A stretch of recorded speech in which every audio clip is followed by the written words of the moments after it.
He walked with a limp, but armies trembled at his name. Timur, also known as Tamerlane, built an empire so terrifying that even the mighty Delhi Sultanate collapsed before him. A descendant of Genghis Khan by bloodline and ambition, Timur wasn't just a conqueror, he was a storm. Cities burned, rivers ran red, and skulls were stacked like pyramids. But was he a bloodthirsty tyrant or a misunderstood genius of war? This is the story of a man who united chaos into an empire and left a legacy that still echoes through the ruins of Central Asia. Born in 1336 near Samarkand in present-day Uzbekistan, Timur came from a noble Turco-Mongol lineage. But power? That had to be taken.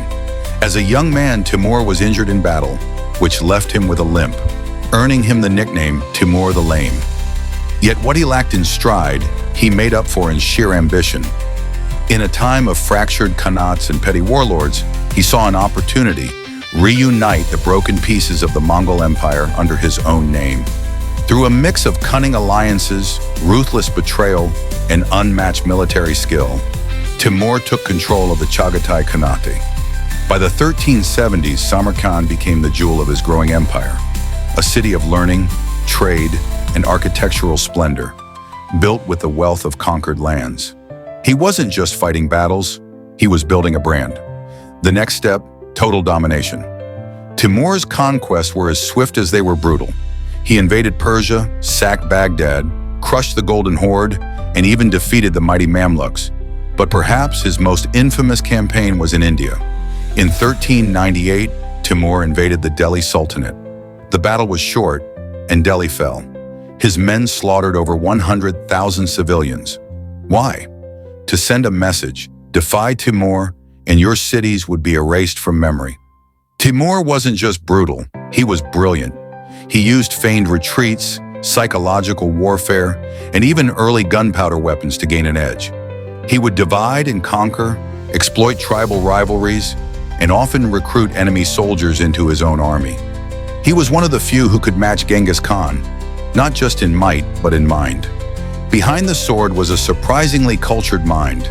Timur loved poetry, astronomy, and architecture. He brought scholars and artisans to Samarkand from every land he conquered. He dreamed of building a capital to rival any on earth. The result?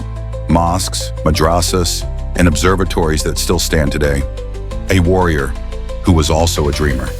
At nearly 70 years old, Timur wasn't done. He set his sights on China, the Ming dynasty. But as he marched east with over 200,000 men, winter struck hard.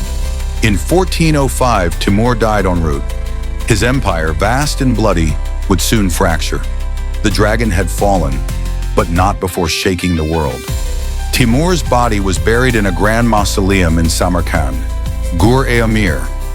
Legend says a curse was inscribed: "Whoever disturbs my tomb will unleash a greater terror."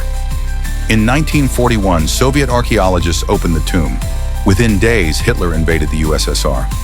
Coincidence or curse? Today, Timur is remembered as both a ruthless butcher and a patron of culture, a paradox etched into history. Was he a monster or a maker of empires?